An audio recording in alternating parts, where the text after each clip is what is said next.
trash, and make sure your doors are closed at night. So what are you gonna do about the animal problem? Now, what's it gonna be? A happy day or a fucked up night? All else fails, kill him, double him in the sound. Skippy's dead. I wouldn't do that if I were you.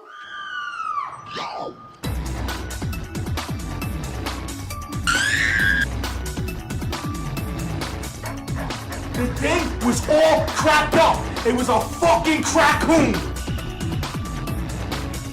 Kill it if you see it, but get that place cleaned up by morning. No questions, just get it done.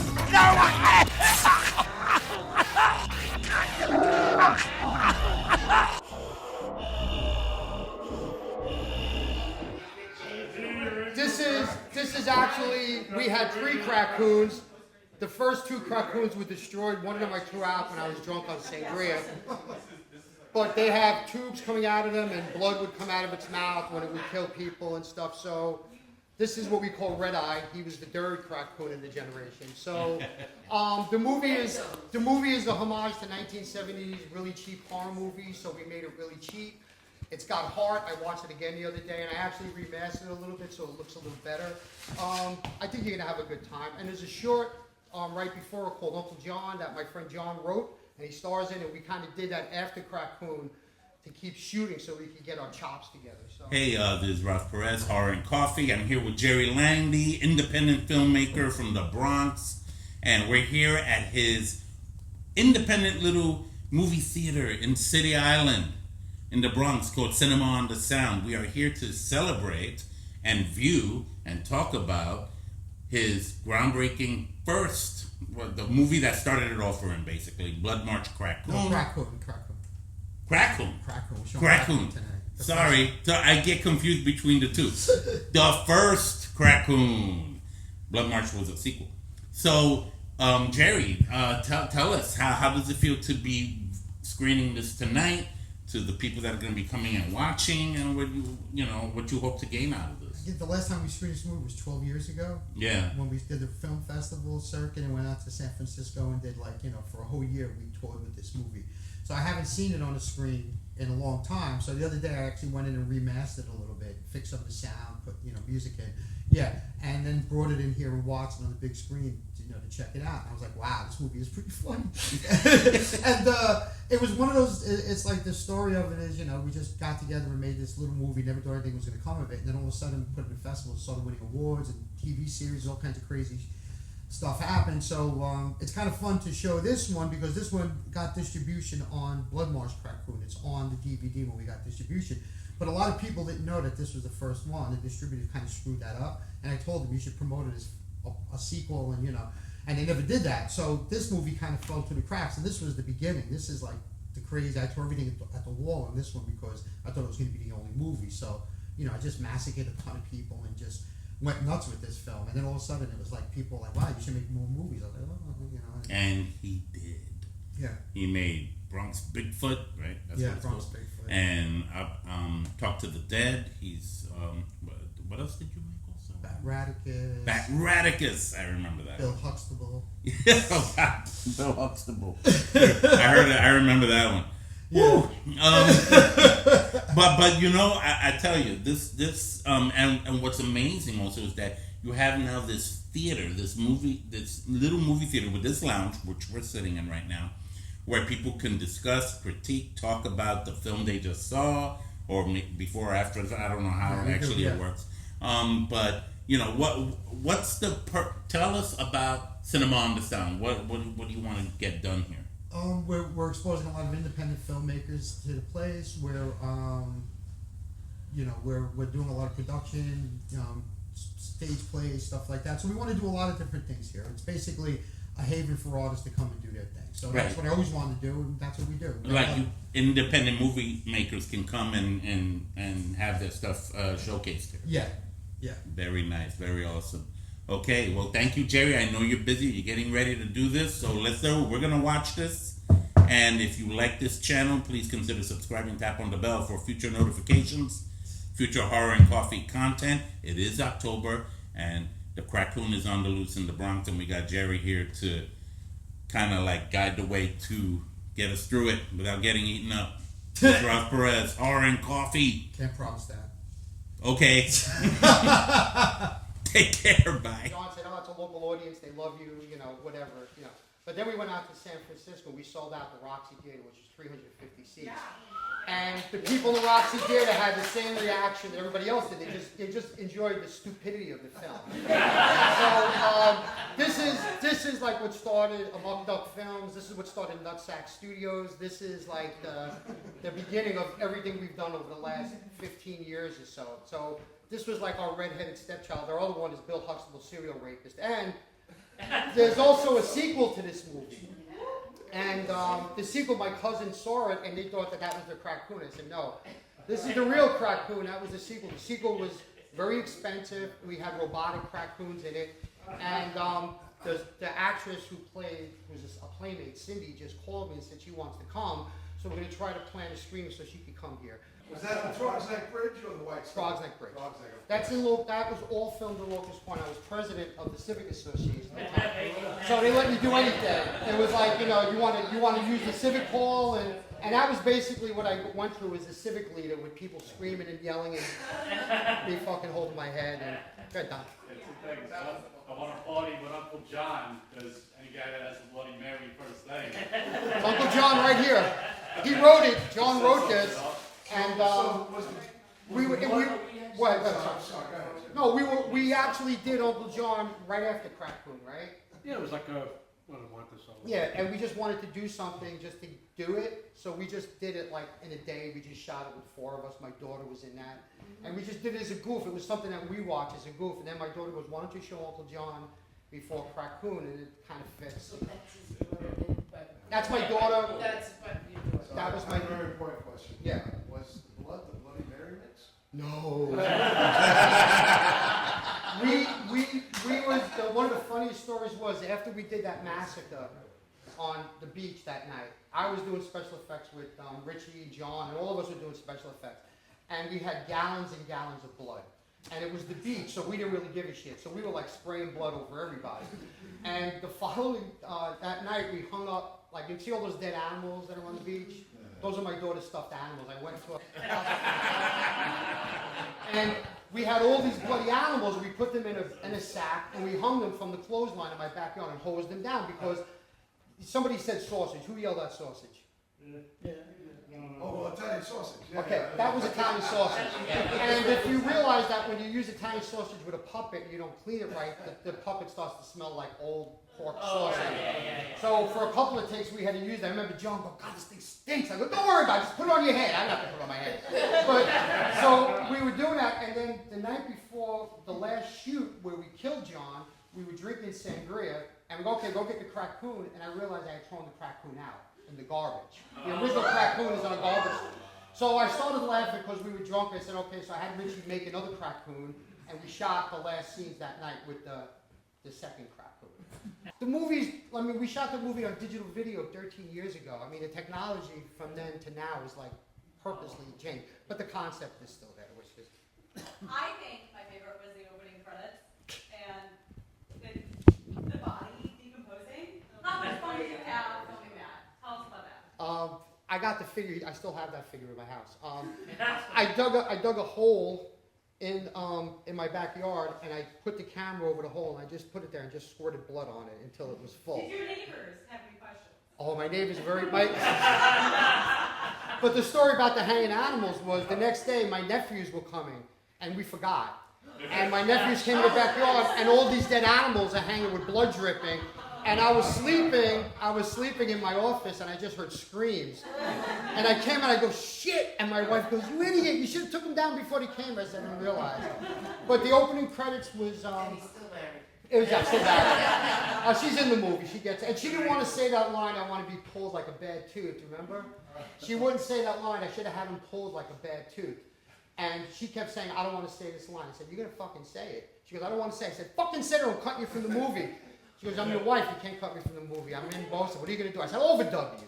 So she said the line, but she hates that line because it's totally against her nature. But the opening credits I just came up with one night while I was, and the whole concept of Krackoon, I don't know if, the reason why this movie is created, because one night I was in the summer, I was sleeping, and I heard what sounded like 2 babies crying. So I grabbed my BB gun, I don't know why, a flashlight, and I went outside, and there was like shit in trees, and these 2 raccoons fell out of the tree and were beating the shit out of each other. So growing up in the Bronx in the 70s, crackhead fights were an entertaining thing to see. Crackheads would fight, right? So I said, when the 2 raccoons were fighting, I go, shit, it looks like 2 crackheads. Krackoon. And it just popped into my head like that night, and then like within the next couple of days, I started coming up with a script and started like just writing out this script and saying, shit, no one's ever going to see this movie. And because of this movie, we did a sequel. We were offered 2 TV series about us making movies in the Bronx, which we turned down because they were going to rape us and we didn't want to do it. But we wound up financing all our movies on our own. So the second movie, John, Marty, me, my wife, we all put money in and financed the second Krackoon, which was a bigger and better movie. I don't know, bigger, more ambitious, but for some reason, this movie, I don't know, I watch it, every time I watch it, I fall in love with it again. It's just, there's something, I think it was because it was my first and we killed everybody. So we did this. So when we did the sequel, we were like, well, what are we going to do about the sequel? We killed everybody. So we pulled the only 3 characters that live. What? You don't have a Sydney. You don't have a survivor. I know. Well, the next one. The Krackoon 2, we have a final. Benny Benny Balzone comes back in the second movie. And Benny Balzone tries to take over an old age home to build a condo complex. And it takes place in an old age home, and there's 2 baby Krackoons and a giant Krackoon. So the next movie is like really ambitious. It showed at the Loews American. It got major distribution on DVD. Like I said, I got $9 for distribution on that. But, it was on Prime, right? What? It was on Prime, It was on Prime. It was also, my trailer was the only trailer to be rejected from Xbox because it was so violent. That they wouldn't put the movie on Xbox until I did a Green Band trailer, which is me cut out all the blood and guts. The original Krackoon and Blood March Krackoon were really bloody. I threw blood at the camera. People were like, no, you can't do that. But that's what the movie is. So Xbox, my distributor laughed. They called me up because I just had a meeting with Xbox. They want you to cut the trailer down. I go, that's the same company that does a video game about beating up hookers in the back of a car. I said, are you worried about a crack-addicted raccoon? And this movie has not been allowed to go on Amazon. I've tried to send it up there 3 times. They keep rejecting it. They said it's too violent. I don't know. There must be vegetarians. So, who played the Krackoon? Who played the Krackoon? Whose hand was controlling the Krackoon? Everybody was. Everybody It was. was a hand puppet. And if Jerry was filming it, I had the hand in the puppet or somebody else was doing it. And we actually, my nephew came to visit, and all the scenes on the beach in that little hole, my cousin was in that hole playing with the puppet. And we didn't really want to show it too much, so I kept telling him, don't bring it out because we want to do a reveal later. So he was playing with, and he was off there all day. He was covered in blood. He had a really good time. So, the boy? The boy is my cousin Joey, and the funny thing is, Blood March Krackoon is supposed to take place the next day, and Joey's this big. Yeah. So when we pitched it, they go, "Well, the fucking kid is big." I go, "That's the joke. Just fucking put it in. Everybody's gonna laugh at it," and they did. And they laughed at it. Nobody really cared that he was like 5 years older when we did it. But yeah, and the funny scene was when we killed the mayor on the beach at the end. His daughter came down to the set. And he was laying there dead with his face ripped off and blown over him, and she started screaming and she ran off the beach. And we started laughing. I go, well, it works. and that was a funny story. We had a makeup effects guy for Blood March Krackoon 2, who did makeup of Mark. Oh, Mark, right. Yeah, and Mark, it took him 4 hours to do a flesh wound on the leg, and then John and Marty said, Jerry killed 6 people in a night. You gotta stop crying, because we killed a whole bunch of people that night. We were like walking down the street covered in blood. And the funny thing is, everybody in the neighborhood knew what we were doing. So there was one scene where they're bringing that body bag, they're running down the street, and somebody goes, "Oh shit, what's that?" I go, "No, it's Jerry. He's filming the movie. Don't worry about it." So Locust Point, every time I filmed a movie, Locust Point would help. We shot in people's houses, in their backyards, and we put them in the movie. And the one scene where he goes outside, the mayor's office, is an old man who goes, "Hello." And when we were filming there, the guy was giving us a hard time, like really breaking our balls. And he knew some of the kids, and he said he's the meanest man in the neighborhood. So he comes and goes, "What are you guys doing?" I go, "We're filming a movie." "Well, this is my building." I go, "You want to be in the movie?" He goes upstairs, gets all dressed, comes down with beer, sandwiches, and we put him in the movie. So we told him, don't look at the camera, just walk by. So if you know, he walks by and he goes, "Oh, how you doing?" And he points to the camera. So when the guys are going, "What the fuck? Leave it. It's funny. Leave it. No one's gonna fucking know it. It's something to talk about." And there's a lot of Easter eggs in that movie, like the Marion Barry picture that we're doing. Yeah, you know, and there's a lot of Easter eggs we put in the movie, but you know, that was for our role plays. That's why when you heard we're laughing at inside jokes. Jerry, was the veteran in the beginning and the hunter at the end real people? Yes. They were actually in the neighborhood? Yes. That hunter, that's all his equipment in his house, including the RV and everything. That's all his. So he always wanted to be in a horror movie, so we go like this, we said, well, we have this scene for, his name is Chip Conroy. He's like a big game hunter who basically gets shot in the back of the head, you know? And he goes, yeah, I'll do it. And he brought us in the house, he goes, look at all this equipment I have. I go, holy shit. So when I went in there, friends of mine gave me that song, Me and My Gun. And I go, that song, I want to do a little montage of him getting ready to hunt. And it's so funny because the build-up is so big, then he gets shot in the head, which I like in my movies. I like that in my movies, when the guy's a big badass and he gets shot in the head by an asshole, or Bronx Bigfoot gets shot by a Bigfoot. No one besides me would ask you this question, but one of the compositions, Soyapango Nocturne, where does that, I know what Soyapango is, it's a neighborhood in San Salvador. Yes. How did that make it into your film? That's good, it's good. It's so Did you see the girl who was jogging that got killed? Yeah. She's a professional cellist, and she was my neighbor. And she goes, I got this music, if you want to use music. And listen, I go, this music is too fucking nice for my movie. You know, I mean, I'm really, you know, because I like rap, hardcore, punk and stuff, right? But then I came up with the concept for the opening of it, because I hired someone to do opening credits for me, and they fucked me. That's how I learned how to do everything. And you know, you learn how to do everything, Walter, because people said they could do it for you, and then you wait 2 years for them. So after waiting 6 months for her to do the opening credits, I came up with this idea, and then I said, wait a minute, if I put Soyapango Nocturne in the front of it, it's going to give the movie, and then it goes into the scene with the nice music.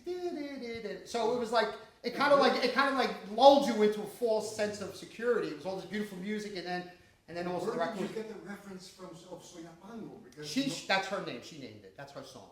yeah, okay. She wrote that for the movie, and she wrote the opening scene, the opening song for Blood March too. So and it gives the movie a little class, you know. It's like it's that cello music, you know. You know, people look like, oh, this is gonna be an art film, you know. But I was very lucky that I had like Richie Redstone, who did the special effects. He's a sculptor, so he did all those prosthetics. Like he made all those prosthetics, and he was on the beach that night, and we would just throw people into the Civic House and say, okay, fucking wrap up his neck, put the fake face on, do all this stuff, and then he would do the makeup while we were shooting outside, shooting other scenes. So it was kind of like, it was crazy. It was the hottest summer. Our lights were exploding.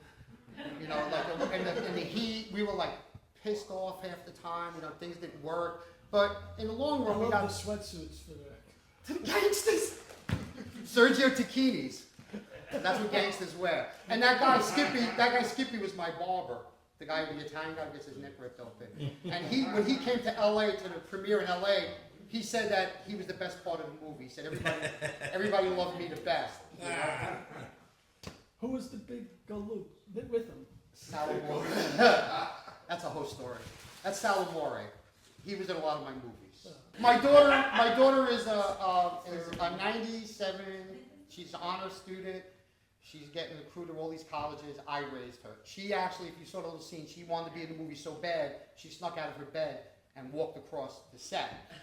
So I told her, I said, if you want to be in the next movie, I'll write you in the next movie and you could be a star. Since then, she's been in 5 of my movies or 6 of my movies. So she just wants it. And she played in Hablar con los Muertos, the ghost story I did, which was the only movie with no sex, no nudity, no violence, no cursing. It was somebody challenged me to make So this. like a PG type of... PG movie, but it won Best Screenplay, it got like awards, it won Best Picture, so it did, but my daughter plays the lead in that movie, and she's really So good. another one you have to show. I'll show that too, yeah.